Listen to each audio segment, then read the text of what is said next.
मेरा पति रोजाना शहर से मेरे लिए जलेबी लेकर आता था, जिसको मैं बड़े शौक से खा लेती थी। लेकिन उसके बाद मुझे होश ही नहीं रहता था।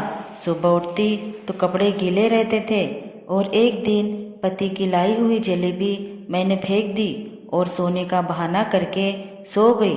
और फिर जो मेरे साथ मेरे पति ने किया वह सुनकर आपके रोंगटे खड़े हो जाएंगे, क्योंकि शादी की रात पति कमरे में आने से पहले ही मैंने ब्लैक कलर की शॉर्ट नाइटी पहनी थी कि वह पहली ही नज़र में मुझे देखे और अपना दिल हार बैठे। वैसे मैं गांव वाली थी, लेकिन यह नाइटी मुझे मेरी बड़ी बहन ने दी थी, जिसकी शादी शहर में हुई थी।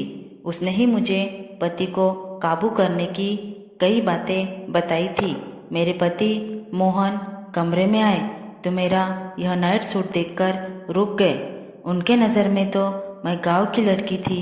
मोहन के सामने नाइटी पहनकर मुझे शर्म तो बहुत आ रही थी, लेकिन अब वह मेरे पति थे और मुझे उनका दिल जीतना था। मैंने हमेशा शादी को लेकर बहुत सपने बुने थे और आज की रात का ना जाने कितनी बार सोचा था। मिलन की घड़ी जब सामने आई तो मेरा दिल बुरी तरह धड़क रहा था। मोहन मेरे करीब आए और मोहब्बत से मेरा हाथ थाम के कहने लगे कि तुम बहुत ही सुंदर हो। मोहन की यह शब्द ने मुझे नई जिंदगी दे दी थी और मैं खुद को हवाओं में महसूस कर रही थी। मोहन ने अपनी जेब में हाथ डाला तो मुझे लगा कि वह मुझे मुँह दिखाई का गिफ्ट देंगे, लेकिन मोहन ने जेब से हाथ निकाला तो मैं हैरान रह गई।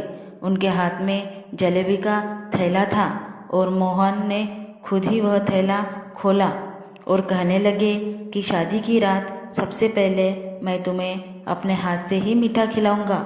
मोहन की बात सुनकर मेरे होठों पर मुस्कुराहट आ गई।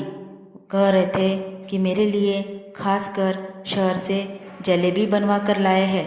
मोहन ने मोहब्बत भरे अंदाज से वह जलेबी मेरे मुंह में डाली तो मैंने भी खुशी खुशी खा ली। वह बहुत ही स्वादिष्ट थी। मोहन मेरी आंखों में आंखें डालकर मुझसे मोहब्बत भरी बातें करने लगे और मैं ना जाने कैसे नींद में खोने लगी। थोड़ी देर बाद मुझे कुछ होश नहीं रहा। सुबह के वक्त मेरी आँख खुली तो घड़ी में पूरे 10 बज रहे थे। मेरे कपड़े गीले थे।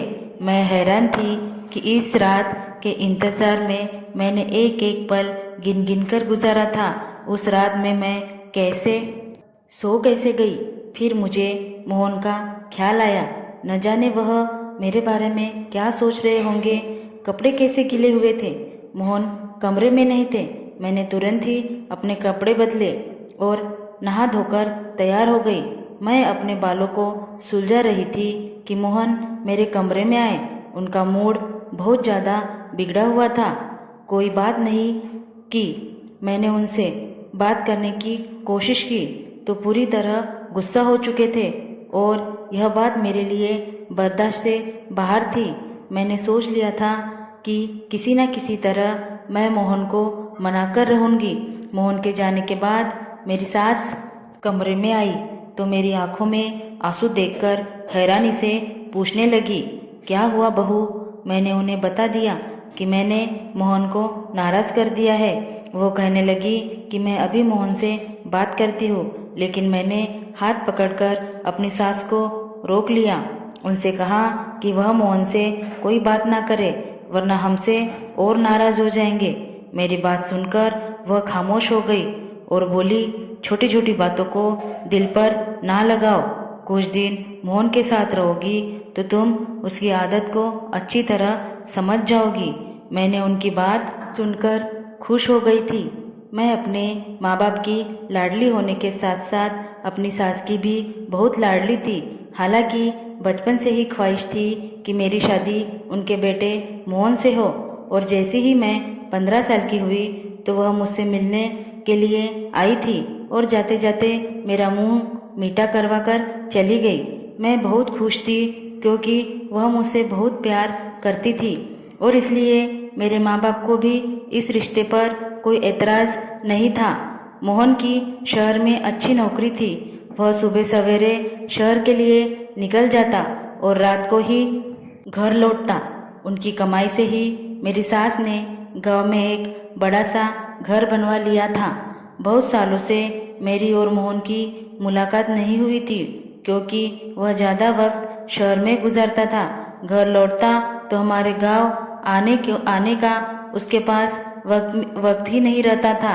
लेकिन रिश्ता होने के बावजूद भी हमारे गांव मुझसे मिलने के लिए नहीं आया। इसी बात को लेकर मेरे दिल में अजीब सवाल उठने लगे थे। एक दिन मैंने अपनी सास से पूछा, क्योंकि मेरी सास मेरी माँ की सहेली थी, तो मैं उनसे बिल्कुल शर्माती नहीं थी। एक दिन वह मिलने के लिए हमारे गांव आई तो मैंने बातों बातों में यह पूछा कि मोहन हमारे गांव क्यों नहीं आते। मेरी माँ के कान में यह बात पड़ी तो मम्मी ने मुझे एक थप्पड़ मारा और बोली, तुम्हें कहने में शर्म नहीं आती? अपने होने वाले पति के बारे में ऐसी बातें पूछते हैं। मैं बिलक कर रह गई थी। मेरी सास मुस्कुराते हुए कहने लगी, क्यों नहीं, जैसे ही मोहन को वक्त मिलेगा जरूर आएगा। जब से उसे शहर की हवा लगी है वह बहुत ही कम बात करता है। अब पहले की तरह नहीं है, बल्कि गंभीर हो गया है। उनकी बात सुनकर मम्मी कहने लगी, जब लड़कों पर जिम्मेदारी पड़ती है तो इसी तरह गंभीर हो जाते हैं। एक मेरी बेटी को ही अक्ल नहीं आ रही है, मुंह उठाकर जो चाहे पूछ लेती है। मम्मी ने गुस्से में एक नज़र मेरे तरफ किया तो मैं वहाँ से उठकर अपने कमरे में आ गई। उनके जाने के बाद भी मम्मी ने मुझे हजारों बातें सुनाई। मम्मी पता नहीं क्या कुछ कह रही थी। मैं तो अपने ही ख्यालों में मगन थी। मैं यह सोचकर खुश थी कि मेरा होने वाला पति भी हीरो की तरह शहरी बन गया है। मुझे शुरू से ही शहर में रहने का बहुत शौक था। उन्होंने शादी के लिए साल भर का वक्त दिया था और 1 साल का वक्त बस सपने बुनने में ही निकाल दी। लेकिन मुझे क्या खबर थी कि एक दिन मेरे सारे सपने मिट्टी का ढेर बन जाएंगे। कुछ दिन के बाद मेरी और मोहन की शादी बहुत सारे रस्मों रिवाज के साथ धूमधाम से हुई थी। मैं मोहन के साथ विदा होकर उनके गांव चली आई थी। मेरी सास ने बहुत ही खुशी से वेलकम किया था। लेकिन शादी की रात सोने की वजह से मोहन बहुत ज़्यादा गुस्सा थे और पूरा दिन उसने मुझसे कोई बात नहीं की। मैं सारा दिन बिन पानी की मछली की तरह उसके आगे पीछे तड़पती रही, लेकिन उसने एक नज़र भी मुझ पर ना डाला। सारा वक्त घर की छत पर गुजारे और गांव में औरत को छत पर जाना मना होता है, इसलिए मैं उसके पीछे भी ना जा सकी। रात के वक्त मोहन खुद ही कमरे में आया। मेरी आंखें रो रो कर सूज चुकी थी। वह मेरे पास बैठकर कहने लगा कि मुझे माफ़ कर दो, मैं गुस्से में आ गया था। मैं तुम्हारे पास बैठा था और तुम इस कदर गहरी नींद में सो गई थी कि मेरे उठाने पर भी ना उठी, इसलिए मैं गुस्सा हो गया था। मुझे पता था कि गलती मेरी है, इसलिए मैंने मोहन से खुद ही माफ़ी मांगी और कहा कि आगे मैं शिकायत का कोई मौका नहीं दूंगी। वह खुश हो गया और मेरे लंबे बालों की तारीफ करने लगे। मैं सोचने लगी, मोहन सारा दिन इस कदर नाराज होने के बाद अचानक उनका अंदाज इतना अच्छा कैसे हो गया था। मोहन ने एक बार फिर जलेबी निकाली और अपने हाथों से मेरे मुंह में डालकर कहने लगा कि जलेबी खाने से होठ रेड हो जाते हैं, तुम्हारे खूबसूरत होठ और खूबसूरत हो जाएंगे। उनके बातों में मोहब्बत की इस कदर मिठास थी कि मैं शर्मा गई। मोहन मेरा हाथ पकड़े और कुछ कह रहे थे, लेकिन मुझे कुछ होश ही ना रहा और थोड़ी देर के बाद मैं दुनिया से दूर हो चुकी थी। एक बार फिर मेरी आँख खुली तो सुबह के 11 बज रहे थे। मेरे होश उड़ गए थे। मैं जान गई थी कि मोहन एक बार फिर गुस्सा हो चुका होगा। अब मुझे समझ ही नहीं आ रहा था कि मुझे इस तरह गहरी नींद कैसे आ सकती है। मेरे कपड़े पूरी तरह गीले थे और मुझे ठंड लग रही थी। मैं जल्दी से नहा धोकर तैयार हो गई और कमरे से बाहर निकली तो कमरे के बाहर मेरे पति गुस्से से मेरी सास से कह रहे थे कि आपने ऐसी लड़की से मेरी शादी करा दी है जिसे सोने उठने की कोई समझ नहीं है। मैं कैसे उसके साथ सारी जिंदगी गुजार सकता हूँ। इसे यह भी मालूम नहीं कि गांव की औरतें सवेरे उठकर घर के कामकाज करती है। आप सुबह से उठकर घर का काम कर रही है और वह महारानी बनकर सो रही है। अगर ऐसा ही हाल रहा तो मैं ज़्यादा दिन तक आपकी चहेती बहू को अपने घर में बर्दाश्त नहीं कर सकता। मोहन का यह शब्द सुनकर मैं घबरा गई। मैं सोच भी नहीं सकती थी कि मेरे पति इतना सख्त होंगे। इससे आगे बातें सुनने की मुझ में हिम्मत नहीं थी। मैं चुपचाप से किचन में चली गई थी। मेरी सास सच में सुबह से कामकाज में लगी हुई थी क्योंकि किचन भी पूरी तरह साफ था और दोपहर का खाना भी बन चुका था। मैं मोहन के साथ साथ अपनी सास की नज़रों में भी गिर रही थी। मुझे रह रहकर अपने आप पर गुस्सा आ रहा था। ना जाने मुझे क्या हो गया था। मैं सारे घर का चक्कर लगाई तो वह पूरा काम कर चुकी थी और शायद इसी वजह से मोहन हद से ज़्यादा गुस्सा थे। वह फिर से छत पर जा चुके थे क्योंकि इन्हें अच्छी तरह पता था कि मैं उनके पीछे छत पर नहीं जा सकूंगी। मैं सारा दिन रोती रही। वह खुशी जिसके लिए मैंने साल भर इंतज़ार किया था, मैं अब तक उससे दूर थी। ना ही मोहन का साथ पूरी तरह नसीब हुआ था और ना ही उनके दिल में जगह बना सकी थी। और मोहन के शब्दों ने मुझे अच्छी तरह यह बात बता दी थी कि अगर मैंने कोई गलती की तो वह मुझे घर से निकाल देगा। मेरी गांव से बार बार मम्मी का फ़ोन आ रहा था। मम्मी कह रही थी कि 1 हफ्ते के लिए हमारे घर आकर रह जाओ। रस्म के मुताबिक शादी के बाद 1 हफ्ते के लिए बेटी अपने मायके रहने के लिए जाती है। मैं बिल्कुल भी नहीं जाना चाहती थी क्योंकि मोहन मुझसे पहले ही नाराज़ थे। ऐसे में अगर उनको छोड़कर मम्मी के घर चली जाती तो शायद वह कभी मुझसे बात ना करते। रात के वक्त मोहन मेरे कमरे में आ गए। मुझे हैरानी हुई, अचानक ठीक कैसे हो गए थे। मेरे पास बैठकर खुद ही पूछने लगे कि तुम्हारी मम्मी का फ़ोन क्यों आया था। मैंने सारी बात बता दी तो कहने लगे कि अच्छी बात है, तुम चली जाओ, वरना मम्मी कहने लगेंगी कि मैंने मना किया है। कल से मेरी नौकरी भी शुरू हो रही है। मैं भी सुबह सवेरे शहर जाऊंगा तो रात को ही वापस लौटूंगा। तुम 1 हफ्ता वहाँ गुजार कर आ जाओ और मम्मी को भी अपने साथ ले जाओ। मुझे मोहन से इस तरह की दूरी का भरोसा नहीं था। मुझ में इतनी हिम्मत नहीं थी कि मैं आगे उनकी बात सुनूं। इसलिए मैं भी खुशी खुशी राजी हो गई। मोहन ने फिर जलेबी निकालकर खुद ही मेरे मुंह में डाल दी और कहने लगे, तुम इसे जल्दी जल्दी खाने के बजाय आराम से खाया करो। यह शहर का मशहूर हलवाई की है। इसे तुम्हारे होठ रेड हो जाएंगे और बहुत ही खूबसूरत लगेंगे। मैं मोहन को इस तरह बदलते हुए देखकर बहुत परेशान थी।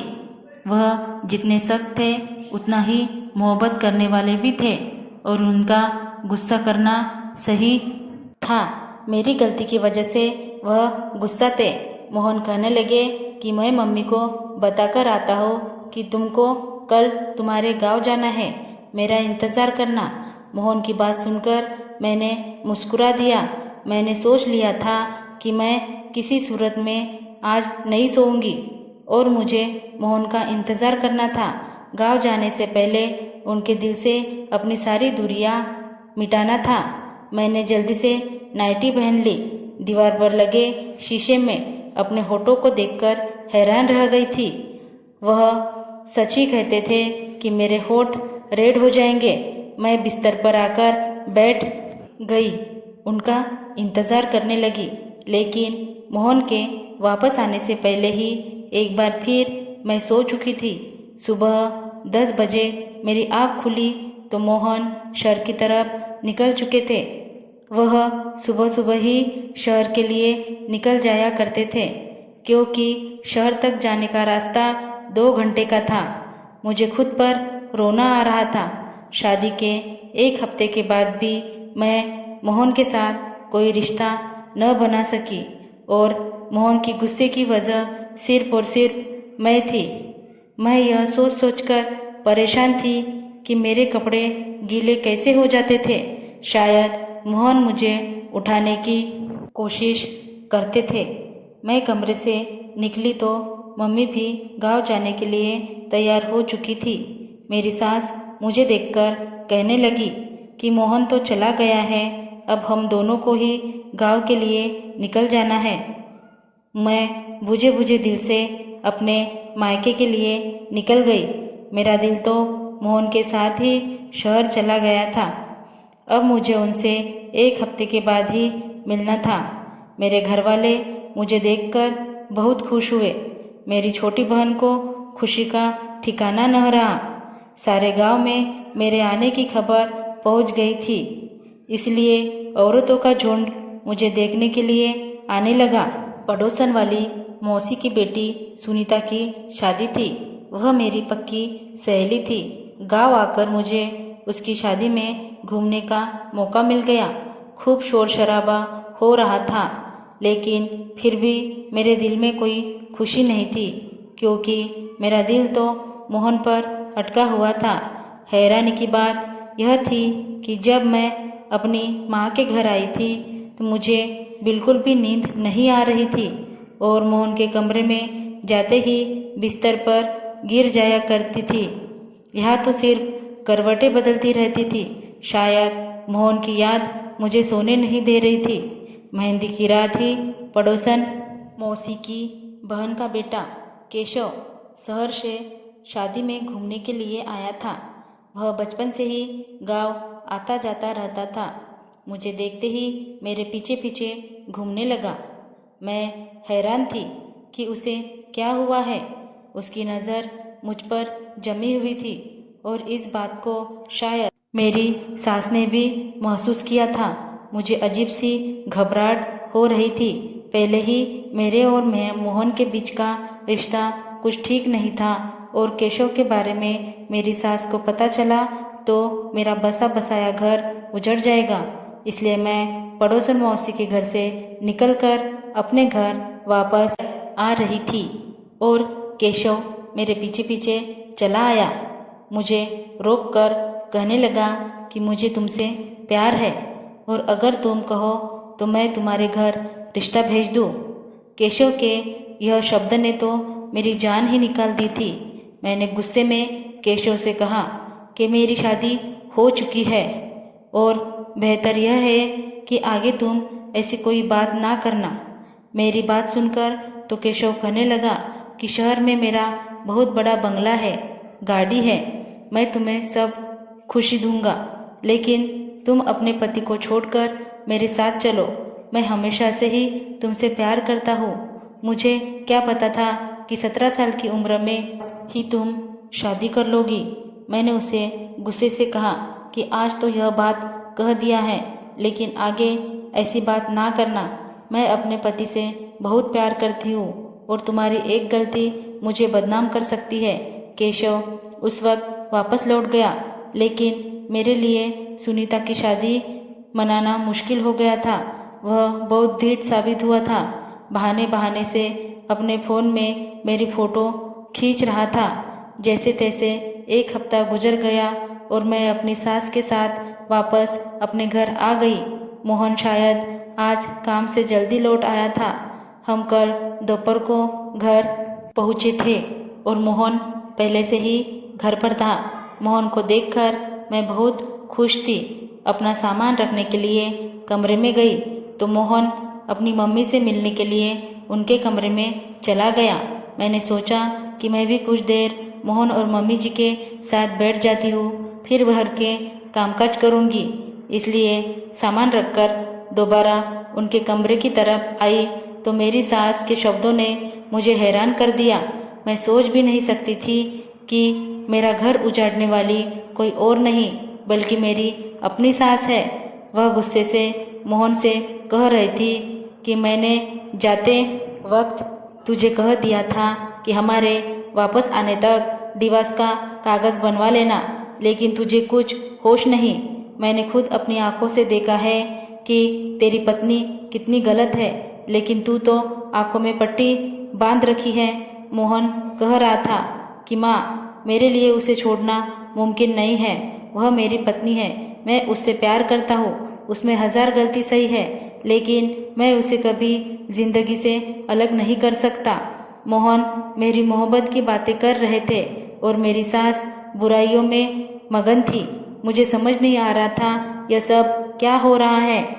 मेरी सास मुझे इतनी चाव से ब्याह कर लाई थी तो मुझे डिवोर्स क्यों दिलवाना चाहती थी, और मोहन जो मुझे बहुत ही सख्त लगते थे वह इतनी प्यार से बातें कर रहे थे और मेरे खातिर अपनी माँ से लड़ रहे थे। मेरा दिल पूरी तरह उलझ चुका था। रात जब मोहन कमरे में आए तो मेरा बिल्कुल भी जलेबी खाने का दिल नहीं था। मैंने जलेबी का थैला उनके हाथ से ले लिया, जबकि मम्मी उनको किसी काम से आवाज़ देने लगी तो वो कमरे से निकलकर चले गए। मैं चुपके से थैले को एक कोने में छुपाकर रख दिया कि मुझे नींद नहीं आएगी, और मैंने आंखें बंद की थी। जब मोहन कमरे में वापस आए तो मेरी जान निकल गई। जो कुछ मैंने देखा मुझे अपनी आंखों पर यकीन नहीं हुआ। मोहन ने जग भर कर पानी मेरे ऊपर डाल दिया था। मैं आंखें नहीं खोली। आज मैं दूध का दूध और पानी का पानी करना चाहती थी। मोहन किसी को आवाज़ देकर कहने लगे कि अंदर आ जाओ, यह पूरी तरह बेहोश हो चुकी है। थोड़ी देर में एक खूबसूरत लड़की मेरे कमरे में चली आई। वह मेरे बिस्तर पर मोहन के साथ बैठ गई और वह दोनों जिस तरह एक साथ थे, मेरी जान निकल गई। इससे ज़्यादा मुझे बर्दाश्त की हिम्मत नहीं थी। ठंडे पानी से मेरा शरीर काँप रहा था। मैं उठकर बैठ गई। मुझे जागता देख कर उन दोनों की आंखें हैरत से फटी की फटी रह गई। मैंने मोहन के तरफ घूर कर देखा। उस वक्त मैं इतना गुस्से में थी कि मुझे मोहन से डर भी नहीं लग रहा था। मैंने मोहन से कहा कि मुझे सच सच बताओ, यह लड़की कौन है? जलेबी में ऐसा क्या था जो मैं हमेशा अपने होश खो बैठती थी? तुमने यह सब क्यों किया और मुझे इतना बड़ा धोखा क्यों दे रहे हो? मैं सवाल पर सवाल पूछती चली गई और मेरे अंदर एक तूफान उठा था। मोहन सर झुकाए कहने लगा कि यह लड़की उनकी पत्नी है और उससे शादी करके 2 दिन पहले ही गांव में आए थे। वह कभी मुझसे शादी नहीं करना चाहते थे, लेकिन उनकी मम्मी ने जबरदस्ती उनका रिश्ता मुझसे तय कर दिया। पत्नी का नाम सुनकर मेरे तो पैरों तले से जमीन निकल गई। मोहन कह रहे थे हमारी शादी रोकने के लिए 2 दिन पहले वह यह सोचकर सिया से शादी करके आ गए कि जब वह सिया को बहू बनाकर इस घर में लाएंगे तो उनकी मम्मी मुझसे शादी नहीं कराएगी। लेकिन उनकी मम्मी ने उनकी एक न सुनी और उन्होंने मोहन पर दबाव डाला कि वह सिया को तलाक दे दे। मोहन सिया को छत वाले कमरे में रख दिए, क्योंकि गांव में औरतों को छत पर जाना मना था। इसलिए मोहन को यकीन था कि मैं कभी उनके पीछे छत पर नहीं जाऊंगी। मोहन जानबूझकर जलेबी में नशे की दवा मिलाते थे कि मैं सो जाऊं और हर रात हमारे ही कमरे में सिया के साथ वक्त गुजारे। सिया शादी से पहले शहर में नौकरी करती थी, इसलिए मम्मी को लगता था कि सिया इज्जतदार नहीं है, और इसलिए मम्मी बार बार कहती थी कि मैं सिया को डिवोर्स दे दूं। सिया मेरा पहला प्यार है। मोहन कह रहे थे कि मम्मी ने आत्महत्या करने की धमकी दी थी, इसलिए मोहन ने मुझे अपनाया है। मोहन सिया को किसी हालत में नहीं छोड़ सकता था और इस बात का मुझे भरोसा था। मोहन ने मुझे सारा सच बता दिया था, जिसे सुनकर मेरे पास कहने के लिए कुछ नहीं बचा था। मैं जान गई थी कि मेरी सास उस दिन सिया और मोहन के डिवोर्स की बात कर रही थी, जिसे सुनकर मैंने गलत मतलब निकाल लिया था। मेरी बर्बादी के पीछे सिर्फ मोहन का हाथ नहीं था, बल्कि मेरी सास का भी हाथ था, जिन्होंने यह जानते बूझते कि उनके बेटे ने अपनी पसंद से शादी कर रखी है, जबरदस्ती उनके साथ मेरी दूसरी शादी करवा दी। मैंने मोहन के साथ जिंदगी को लेकर कई सपने देखे थे। ऐसे इंसान के साथ मैं कभी जिंदगी नहीं बिता सकती थी जो किसी और को इस कदर मोहब्बत करता था कि उसकी खातिर मुझे नशे वाली जलेबी तक खिला सकता था। मैंने अपना सामान बांध लिया और अपनी सास को नमस्ते कहकर अपने गांव के लिए निकल गई। मेरी सास ने बहुत कोशिश की, वह बार बार मुझे यकीन दिला रही थी कि मोहन सिया को छोड़ देगा और मेरा हो जाएगा, लेकिन मैं कभी ऐसे इंसान के साथ गुजारा नहीं कर सकती थी जो मुझे मोहब्बत नहीं दे सकता था। मैंने अपने माँ बाप से कहकर मोहन से डिवोर्स ले लिया था। मैं अपने माँ बाप की लाडो रानी थी। वह मुझे खुद ही किसी ऐसी आग में झोंकना नहीं चाहते थे। पड़ोसन मौसी की वजह से केशव को खबर मिल गई थी कि मैं अब एक बार फिर अकेली हो गई हूँ, इसलिए केशव अपने घर वालों को भेजकर मुझे अपनाने की बात कही थी। मैं अभी शादी नहीं करना चाहती थी, इसलिए मैंने साफ साफ इनकार कर दिया। अब मुझे आगे पढ़ना था और अपने पैरों पर खड़ा होना था। मेरी पढ़ाई के साथ साथ मेरे पेपर भी खत्म हो गए थे। मैंने उनको दोबारा शुरू कर दिया था। हर शादी कामयाब हो यह जरूरी नहीं, लेकिन एक नाकाम शादी का मतलब यह नहीं कि इंसान नाकाम होता है। अपनी शादी की नाकामी के बाद मैं बहुत ज़्यादा कामयाब हो गई थी। पढ़ाई के मैदान में झंडे गाड़कर अपने गांव का नाम पूरे जिले में रोशन कर दिया। धन्यवाद दोस्तों।